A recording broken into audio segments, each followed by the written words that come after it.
Hello నమస్తే, welcome to our channel. నేను మీ అనిల్. చిన్నారి జాహ్నవి ఎక్కడ? ఈ రోజుకి పాప తప్పిపోయి సరిగ్గా 11 రోజులు కావస్తా ఉంది.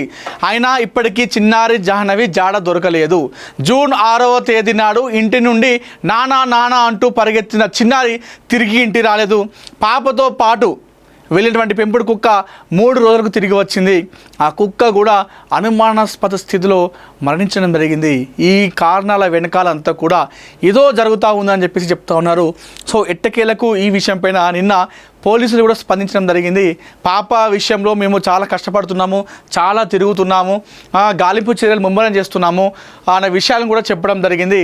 సో వీలైతే ఎంత పాసిబుల్ అయితే మేము పాప ఆనవాళ్ళను కనిపెట్టేటువంటి ప్రయత్నం చేస్తాము, మాకు సహకరించాలి అందరని చెప్పేసి ఎస్పీ కూడా అక్కడ చెప్పడం జరిగింది. సో దీనిపైన అనుమానాలు వ్యక్తం చేస్తూ ఉన్నారు. ఎందుకంటే పాప మిస్సింగ్ మిస్టరీ అనేది ఒక చర్చలాగా మారింది. ఈ నేపథ్యంలో కుక్క చనిపోవడం విషయం ఏదైతుందో అది కూడా ఒక అనుమానాస్పద మారింది. ఎందుకంటే ఆ కుక్కనే ప్రస్తుతం మెయిన్ కీ రోల్ ఉంది ఆధారంలో. ఏదైతే పోలీసులకు ఏకైక ఉన్నటువంటి ఆధారం కుక్క మాత్రమే అనుకున్నారు. ఆ కుక్క కూడా చనిపోవడంతో ఇప్పుడు మళ్ళీ మొదటికి వచ్చింది. సో పోలీసులు ఇప్పటికే 7 టవర్ల పరిధిలోని ఏదైతే అక్కడ పామాయిల్ తోట ఉందో తుని మండలం సిహెచ్ అగ్రహారం పరిధిలోని 7 టవర్లలో 4958 ఫోన్ డేటాను కలెక్ట్ చేసుకున్నారు. ఆ ఫోన్ డేటాలో ఎవరెవరు ఏం మాట్లాడుకున్నారనే విషయాలను కూడా వాళ్ళు సెర్చ్ చేస్తున్నారు, వింటున్నారు. ఇప్పటికీ జాడలేని జాహ్నవి ఆ చిన్నారి మరి ఎప్పుడు ఇంటికి వస్తుంది, ఎప్పుడు ఇంటి ముఖం పడుతుంది, ఎప్పుడు తమ తల్లిదండ్రుల ఒడిలో కూర్చొని ఆ చిన్నారి ఆడుకుంటుంది అనేది ఇప్పటికి ఒక ప్రశ్నలాగానే మిగిలిపోయింది. మరి ఈ విషయంలో పోలీసులు వాస్తవానికి కూడా చాలా కష్టపడుతున్నారు. ఏ విధంగానైనా చిన్నారిని తీసుకురాలనే ఉద్దేశంతో వాళ్ళు చాలా శ్రమిస్తున్నారు. సో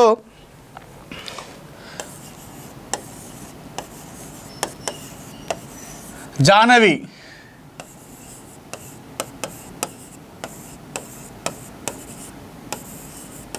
మిస్సింగ్ మిస్టరీ ఈరోజుకి 11 days పూర్తయిపోయింది పాప తప్పిపోయి. అయితే ఇందులో అనుమానాలు ఏందా అని చెప్పేసి మనం ఒకసారి మాట్లాడుకుంటే ఇందులో ప్రధానంగా పాప ఒకటి,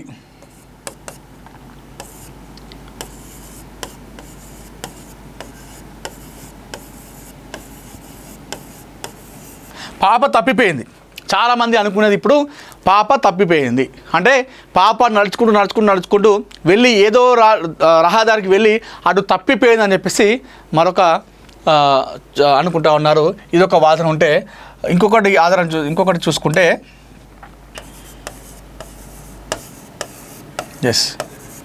పాప కిడ్నాప్ అయింది.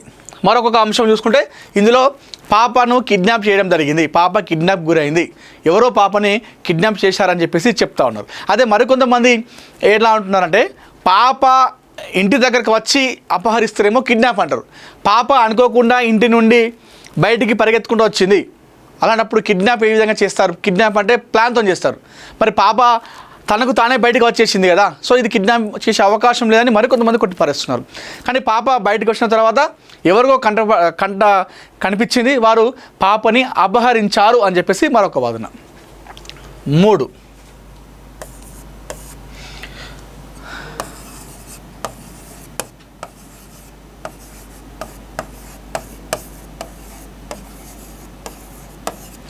అటవీ మృగాల దాడి అని చెప్పేసి మరొక వైపు. సో పాపను ఏదో ఒక క్రూర మృగం దాడి చేసిందని చెప్పేసి మరొక వాదన వినిపిస్తూ ఉంది.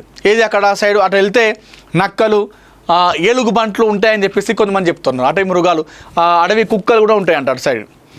ఆ అడవి మృగాలు ఏదో పాప పైన దాడి చేసే ఉంటాయని చెప్పేసి మరికొంతమంది వాదన అయితే నడుస్తూ ఉంది. ఇక మరొక వైపు చూసుకుంటే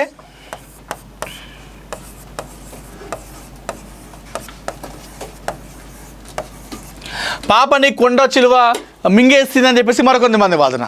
సో పాప పరిగెత్తుకుని వెళ్ళింది కాబట్టి అది అడవి ప్రాంతం కాబట్టి ఆ అడవిలో కొండ చిలువలు బాగా తిరుగుతాయి. ఆ పాప పరిగెత్తుకుంటూ వెళ్ళి ఆ కొండ చిలువలకు తారసపడింది. కొండ చిలువ వెంటనే పాపను పట్టేసి మింగేసిందని చెప్పేసి మరొక సైడ్ నుండి వాదన వినిపిస్తూ ఉంది. మరొకసారి చూసుకుంటే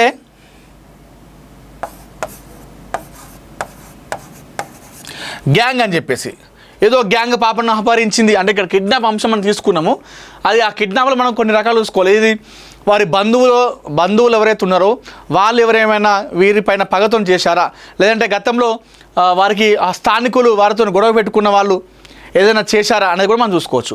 ఇక్కడ గ్యాంగ్ అంటే ఏదైతే అక్కడ అటు సైడు ఒరిస్సా గ్యాంగులు అని చెప్పేసి కొంతమంది కూలీలు వలస కార్మికులు వస్తారట. మరి వారి పని అనేది కూడా చాలామంది అనుకుంటా ఉన్నారు.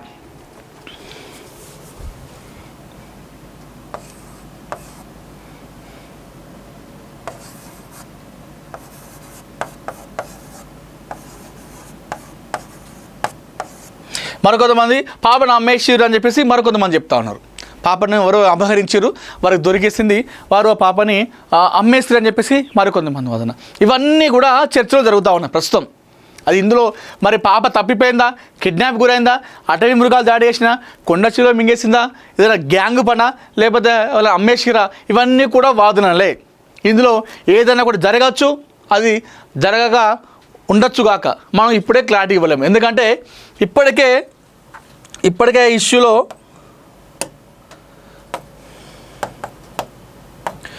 ఈ విషయంలో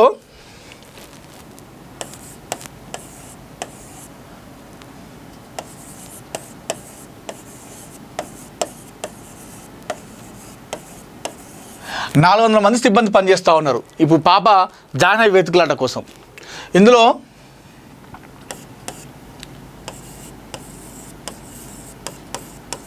పోలీసు టీం ఒకటి,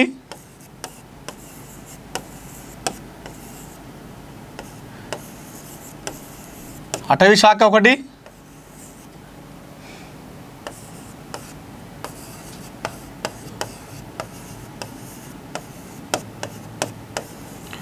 అగ్నిమాపక శాఖ ఒకటి,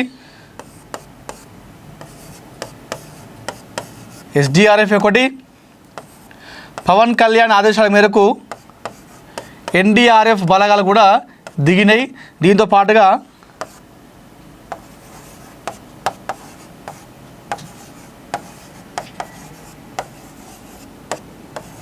హనుమాన్ టీం. ఇప్పుడు 400 మంది సిబ్బంది పాప కోసం అక్కడ జల్లెడ పడుతున్నారు. ఇందులో పోలీస్ శాఖ ఉంది, దాంతోపాటుగా అటవీ శాఖ పనిచేస్తూ ఉంది పాప వెతుకులాటలో, దాంతోపాటుగా అగ్నిమాపక శాఖ కూడా పనిచేస్తూ ఉంది పాప వెతుకులాటలో, ఇటు ఎస్డిఆర్ఎఫ్ టీం కూడా పనిచేస్తూ ఉంది. పవన్ కళ్యాణ్ డిప్యూటీ సీఎం ఆదేశాల మేరకు అక్కడ ఎన్డీఆర్ఎఫ్ బృందాలు కూడా దీని పాపను జల్లెడ పట్టే విషయంలో, పాప వెతుకులాట విషయంలో, దీంతో పాటుగా హనుమాన్ టీం కూడా ఇక్కడ పాప కోసం వెతుకులాట మొదలుపెట్టింది. వీటన్నిటితో పాటుగా స్వచ్ఛందంగా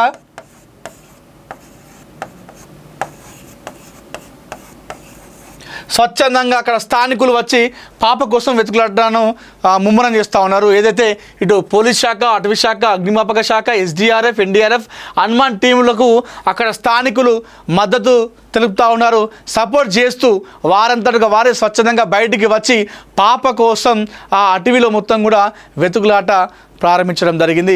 వెతుకులాడుతున్నారు. ఏదేమైనా సరే పాపను క్షేమంగా రావాలని చెప్పేసి 2 తెలుగు రాష్ట్రాల ప్రజలు మొత్తం కూడా దీనిపైన మాట్లాడుతూ ఉన్నారు. ఇప్పటికే చంద్రబాబు నాయుడు అదేవిధంగా పవన్ కళ్యాణ్ ఇద్దరు కూడా ఈ చిన్నారి కేసు విషయంలో చాలా సీరియస్గా ఉన్నారు. అది పోలీసులకి ఎప్పటికప్పుడు సమాచారం తెలుసుకుంటూ వారు ఆరా తీస్తూ ఉన్నారు. అవసరమైతే మా ప్రభుత్వం నుండి పూర్తి సహకారం ఇస్తాం, మీకు ఎన్ని టీములు కావాలన్నా ఆ టీంలను పంపిస్తాం, మీరు ఏ విధంగా సరే పాపను సురక్షితంగా క్షేమంగా తీసుకొని రావడానికి ప్రయత్నాలు చేయండి అని చెప్పేసి చెప్తా ఉన్నారు.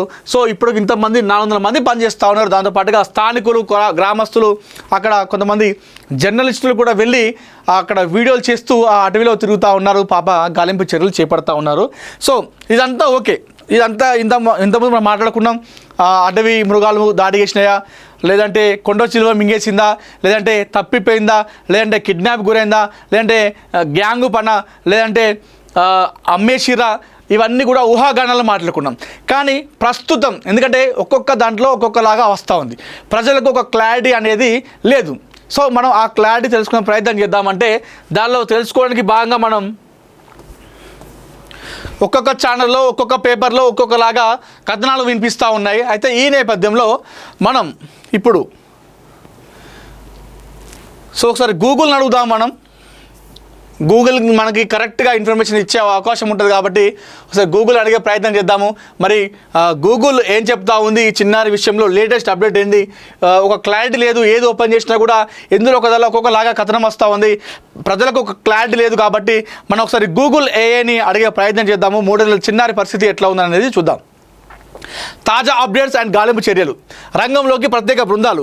AP deputy CM Pawan Kalyan ఆదేశాల మేరకు గాలింపు చర్యలకు తీవ్రతరం చేశారు. ప్రస్తుతం ఎన్డీఆర్ఎఫ్ బృందాలు, శ్రీశైలం టైగర్ బెటాలియన్ సిబ్బంది అడవుల్లో గాలించడంలో ప్రత్యేక నైపుణ్యం కలిగిన హనుమాన్ టీమ్స్ రంగంలోకి దిగినాయట. సో పవన్ కళ్యాణ్ ఈ ఇష్యూ పైన మొదటి నుండి కూడా చాలా సీరియస్గా ఉన్నారు. పాప క్షేమంగా రావాలనే ఉద్దేశంతో అధికారులతో ఎప్పటికప్పుడు ఆయన ఆరా తీస్తూ ఉన్నారు. సుమారు 500 ఎకరాల విస్తీర్ణంలోని పామాయిల్ తోటలు, దట్టమైన పొదలు, కొండ ప్రాంతాల్లో థర్మల్ డ్రోన్ కెమెరాల సహాయంతో అణువు కూడా శోధిస్తూ ఉన్నారు ఒక పాప కోసం. సో దొరికిన క్లూస్ అండ్ మిస్టరీలు ఏంటో చూద్దాం. జాహ్నవి అదృశ్యమైన సమయంలో ఆమెతో పాటు వెళ్ళిన పెంపుడు కుక్క 3 రోజుల తర్వాత ఒంటరిగా ఇంటికి తిరిగి వచ్చింది. పోలీసులు దానికి GPS ట్రాకర్ అమర్చి క్లూస్ కోసం ప్రయత్నించారు. అయితే ఆ పెంపుడు కుక్క అనుమానాస్పద స్థితిలో మృతి చెందడం ఈ కేసులో పెద్ద ట్విస్ట్గా మారిందని చెప్పేసి చూసుకోవచ్చు. అయితే సెర్చ్ ఆపరేషన్ సమయంలో కొండ ప్రాంతంలో చిన్నపిల్లల ఏడుపు వినిపడినట్లు వార్తలు రావడంతో ఆ ప్రాంతంలో 4 అనుమానాస్పద స్పాట్లను గుర్తించి ప్రత్యేకంగా ఫోకస్ చేయడం జరిగింది. సో సర్చ్ ఆపరేషన్ చేసినప్పుడు ఆ కొండ ప్రాంతంలో చిన్నారి ఏడ్చినట్టుగా వాళ్ళకు శబ్దాలు వినిపించినాయట. సో ఆ శబ్దాల దాన్ని బట్టి కూడా ఫోకస్ చేస్తూ ఉన్నారు అక్కడ టీం అన్ని కూడా. రాజమండ్రి పరిసర ప్రాంతాల్లో ఒక చిన్నారిని కొందరు తీసుకెళ్తున్నట్లు కొన్ని సీసీటీవీ దృశ్యాలు సోషల్ మీడియాలో వైరల్ అవుతుండడంతో పోలీసులు ఆ కోణంలో తనిఖీలు చేస్తూ ఉన్నారు. ఏదైతే రాజమండ్రి పరిసర ప్రాంతాల్లో ఒక ముసలి దంపతులు, వృద్ధ దంపతులు ఒక చిన్నారిని ఎత్తుకొని వెళ్తున్నట్టుగా కథనాలు వచ్చినాయి. ఒక యూట్యూబర్ వీడియో కింద ఒక వ్యక్తి కామెంట్ చేయడం జరిగింది.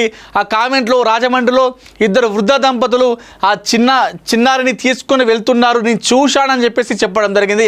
అయితే ఆ కోణంలో కూడా పోలీసులు ఆరా తీస్తున్నారు. ఆ సీసీటీవీ ఫుటేజ్ని కూడా వాళ్ళు తీసుకొని దర్యాప్తు చేస్తూ ఉన్నారు. ఇంతకీ అక్కడ పోలీసులు ఏమంటున్నారు? ఏదైతే పాప తప్పిపోయి 10 రోజుల నిన్న నేపథ్యంలో నిన్నటి రోజున అక్కడ అటవీ శాఖ కావచ్చు, అదేవిధంగా పోలీసు నుండి ఎస్పీ గారు కూడా మాట్లాడారు. ఇంతకీ ఎస్పీ ఏమన్నారంటే, తుని పోలీసులు కేసును అత్యంత ప్రతిష్టాత్మకంగా తీసుకొని దాదాపు 200 మందికి పైగా సిబ్బందితో నిరంతరం శ్రమిస్తున్నారు. గ్రామంలోని కొంతమంది అనుమానితులను ఇప్పటికే అదుపులోకి తీసుకొని విచారిస్తున్నట్టు తెలుస్తూ ఉంది. సో కొంతమందిని విచారిస్తున్నారట, కొంతమంది అనుమానంగా ఉన్న వాళ్ళని దర్యాప్తు చేస్తూ ఉన్నారంట. పాప తప్పిపోయిన మరుసటి రోజు అక్కడ భారీ వర్షం పడడంతో కొండ ప్రాంతాల్లో మట్టి పెళ్ళలు ఏమైనా విరిగిపడ్డాయా అనే కోణంలో మెటల్ డిటెక్టర్లతో కూడా వెతుకుతున్నారట. అయితే ఈ కేసు విషయంలో అనుమానాలు ఏమున్నాయో చూద్దాం. పాత కక్షలతో కిడ్నాప్, కుటుంబ సభ్యులకు లేదా బంధువులకు ఉన్న పాత కక్షల కారణంగానే ఎవరైనా ప్లాన్ ప్రకారం చిన్నారిని కిడ్నాప్ చేసి ఉంటారని బంధువులు, స్థానికులు బలంగా అనుమానిస్తున్నారు. పెంపుడు కుక్క చనిపోవడం కూడా ఈ కిడ్నాప్ అనుమానాలకు బలాన్ని చేకూరుస్తుందని చెప్పేసి ఇక్కడ చెప్పడం జరుగుతూ ఉంది. అయితే పాప దట్టమైన అడవి కొండ ప్రాంతంలోకి వెళ్ళి దారి తప్పిపోయిందా, లేక కొండ చిలువలు లేదా ఇతర క్రూర జంతువులు బారిన పడిందా అనే భయాలు కూడా వ్యక్తం అవుతున్నాయి. ఇందాక మనం మాట్లాడుకున్నాం కారణాల్లో కొన్ని, అదిలో ఇక్కడ కారణం వ్యక్తం చేయడం జరిగింది, చెప్పడం జరిగింది. క్యాంపుల మార్పిడి, కిడ్నాపర్లు పాపను రాజమండ్రి లేదా ఇతర ప్రాంతాలకు మార్చి ఉండవచ్చనే అనుమానంతో పోలీసులు పొరుగు జిల్లాల నిఘా వర్గాలను కూడా అలర్ట్ చేయడం జరిగింది. సో చిన్నారి జాహ్నవి క్షేమంగా తిరిగి రావాలని ఆమె తల్లి భవానీ, కుటుంబ సభ్యులు మరియు తెలుగు ప్రజలంతా ఆశగా ఎదురు చూస్తున్నారు. ఎస్, నిజంగా ఈ వాస్తవానికి ఏదైతే ఈ చిన్నారి విషయంలో చాలామంది కూడా పాప కోసం ఎదురు చూస్తున్నారు. ఈ పాప ఇంత ముద్దుగా ఉన్నటువంటి ఈ పాప తప్పిపోయి 11 రోజులు కావస్తోంది. 11 రోజుల పాటు పాప ఎక్కడుంది? మరి మనం ఒక 2 రోజులు నీళ్లు తాగకుండా, ఆహార పదార్థాలు తీసుకోకుండా ఉంటేనే మనం పెద్దవారమే తట్టుకోలేం. అలాంటిది చిన్నారి మరి తప్పిపోయి ఎన్ని రోజులు వాటర్ తాగకుండా, ఏం తినకుండా ఎలా ఉంది, ఇక్కడ ఎలాంటి పరిస్థితుల్లో ఉంది అనేది కూడా మనం చాలామంది కూడా భయపడుతున్నారు. కానీ అలాంటిది ఏది కూడా జరగద్దు, అలాంటిది ఏది కూడా జరగదని చెప్పేసి మనం అందరం కోరుకుందాం. ముక్త కంఠంతో ఆ చిన్నారి జాహ్నవి జ్ఞానేశ్వరి పాప కాకినాడ జిల్లా తుని మండలం సిహెచ్ అగ్రహారంలోని పామాయిల్ తోటకు దగ్గర ఉన్నటువంటి తమ ఇంటికి క్షేమంగా సురక్షితంగా పరిగెత్తుకుంటూ వెళ్ళి అమ్మ ఒడిలో కూర్చొని ఆడుకోవాలని, నాన్నతో పాటు బండిపైన షికార్లు కొట్టాలని, అక్కడ ఉన్నటువంటి స్థానికులతో కలిసిమెలిసి తిరుగుకుంటూ ఆడుకోవాలని మనస్ఫూర్తిగా మనమందరం కూడా కోరుకుందాం. సో కమ్ బ్యాక్ సూన్ చిన్నారి జాహ్నవి.